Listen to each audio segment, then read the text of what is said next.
You show the world how to treat you by what you allow. Understand करना इस चीज़ को, ये चीज़ें मैं बहुत बार डिस्कस कर चुका हूँ एंड एक्चुअली में मैंने ये चीज़ें बहुत बहुत हद तक रियलाइज़ की एंड आपने भी ये चीज़ रियलाइज़ की होगी। ठीक है, लोग आपको ट्रीट करते हैं जो उन्हें लगता है कि उन्हें करना चाहिए। ठीक है, नॉट बेस्ड ऑन कि आपको क्या चाहिए या किस तरीके से आप फील करवाना चाहते हो खुद को, या किस तरीके से आप ट्रीट करवाना चाहते हो खुद को। आपको क्या चाहिए उससे उनको कोई फ़र्क नहीं पड़ता है। बट अब आप एक्चुअल में क्या चीज़ें डिज़र्व करते हो, किस तरीके से ट्रीट करना डिज़र्व करते हो, उस तरीके से आपको डिज़र्व या ट्रीट करते हैं।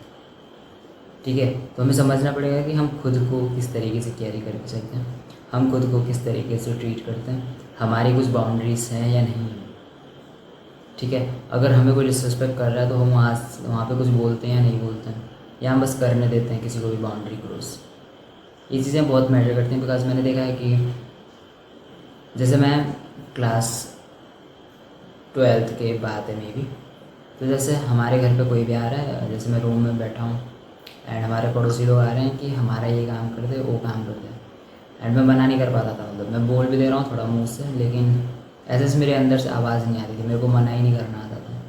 तो जब मैं मना नहीं करता था तो कंसिस्टेंटली वो हमेशा वो चीज़ें, मतलब मेरे को सजेशन जैसे वो काम देने मेरे को हमेशा आ जाते थे हर एक दिन, जबकि मैं वहाँ पे बैठा हूँ नहीं, मैं अपनी 12th की प्रिपरेशन कर रहा हूँ। बिकॉज स्कूल में उतनी अच्छी से पढ़ाई होती नहीं है, टीचर्स आते नहीं हैं, तो मैं घर पे बैठा हूँ। मैं अपने 12th की जो एग्ज़ाम आने वाले थे बोर्ड फाइनल, तो उसके लिए पढ़ाई कर रहा था। लेकिन वो हमेशा आ जाते हैं एंड कुछ ना कुछ काम दे के चले जाते हैं कि मार्केट चले जाए, ये चीज़ें लेके आ, अभी ये चीज़ें लेके आ, अभी ये कर दें। एंड मैं कभी मना नहीं करता था। सो उनको उस चीज़ से कोई फ़र्क नहीं पड़ता था, वो कंसिस्टेंटली अपनी बाउंड्रीज क्रॉस कर देते हैं।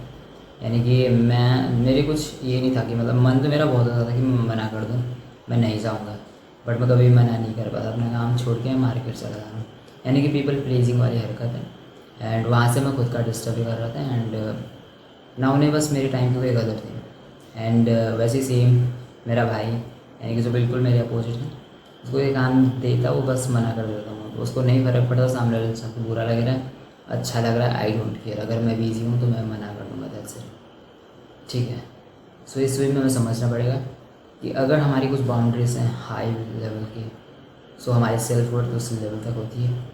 ठीक है, लोग हमें पीठ पीछे क्या बोल रहे हैं बट सामने एटलीस्ट रिस्पेक्ट दे रहे हैं, हमारे टाइम को फालतू का वेस्ट नहीं करते हैं, जो कि मैंने अपने भाई के केस में देखा है। ठीक है, पीपल प्लीजिंग वाली हरकतें उसकी हैं नहीं, इसलिए उसे पीठ पीछे लोग क्या बोलते हैं, बिकॉज क्योंकि उस वे में थोड़ा सा अगर रूड होता है तो थोड़ा सा हेट भी करते हैं, बट एटलीस्ट कि उसे उस तरीके से उसका टाइम कंज्यूम नहीं कर सकता बिना मतलब, या बहुत सी चीज़ें जो उसमें पॉजिटिव होती हैं। एंड मेरा ऐसा है कि मैं किसी के मुंह पे मीठा बन जाऊंगा, या जो भी मतलब मीठा इन सेंस वो अलग वे में कि हम जो अच्छे से बात कर रहे हैं, पीपल प्लीजिंग वाली हरकतें हो रही हैं ना, किसी को मतलब रूड होना पसंद नहीं था मुझे। लेकिन अब मुझे ऐसा लगता है कि काफ़ी सारी चीज़ें मैं इम्प्रूव कर चुका हूँ एंड करना चाहिए, हमें अपने लिए स्टैंड करना चाहिए, नहीं तो लोग फ़ायदा उठाते हैं। मतलब मैंने देखा है कि मैं जितना अच्छा बनता हूँ किसी के लिए भी, उतना बैक हमें मिलता भी नहीं है। ठीक है, सो हमें अपनी रिस्पॉन्सिबिलिटी लेनी पड़ेगी कि एक्चुअल में अगर कुछ काम है तो ठीक है, बट ऐसा नहीं है कि आप ज़बरदस्ती अपना काम छोड़ के जा रहे हो।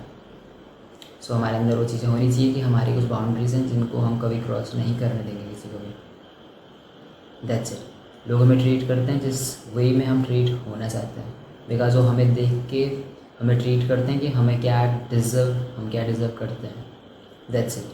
And just remember, you don't need a new life, you need a new self. See you in the next one.